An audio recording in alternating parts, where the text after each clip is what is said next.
నియంత్రించడం చాలా ముఖ్యం. రక్తనాళాలలో నిలువ కాకుండా మలంతో శరీరాన్ని వదిలేస్తుంది. కొలెస్ట్రాల్ను కరిగించడానికి పాలతో ఈ ప్రత్యేక పదార్థాన్ని తీసుకోండి. అధిక కొలెస్ట్రాల్ ఉన్నవారు పూర్తి కొవ్వు పాలను తాగకూడదు. అంటే తక్కువ కొవ్వు పాలు టోన్డ్ మిల్క్ అధిక కొలెస్ట్రాల్లో నియంత్రించడంలో సహాయపడుతుంది.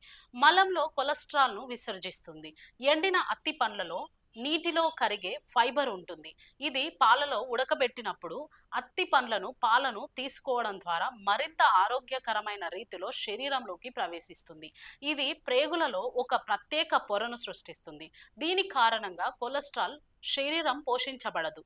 శరీరం నుండి నేరుగా మలంలో విసర్జించబడుతుంది. అధిక కొలెస్ట్రాల్ ఉన్న రోగులకు మాత్రమే కాకుండా ఇది మధుమేహం, అధిక రక్తపోటు వంటి సమస్యలను నియంత్రించడంలో సహాయపడుతుంది.